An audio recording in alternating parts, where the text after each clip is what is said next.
আমেরিকার রাজ্যে আছি আমরা এখন। ও ওটা তো কিছু দেখা যান না রোডে। তুই কি হামিজা যাস না? গেছি তো এরকম আছিল না, আরো 5-6 বার গেছি না। সত্যিতে তো কবিলের লাগে। হ্যাঁ মালিকের ফোন গেছে না, এরকম আছে না। এখন না একদম কুয়াশা অন্ধকার হয়ে গেছে।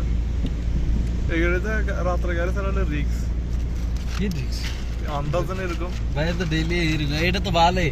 এ গাড়ি যাইতেছে না, গাড়ি দে ভাই, গাড়ি একদিন দেইয়ে না, আল্লাহ সাথে গাড়ি মারি দিতাম না ছিল। আল্লাহ ভালো আছে। সালাম আলাইকুম বড় ভাই।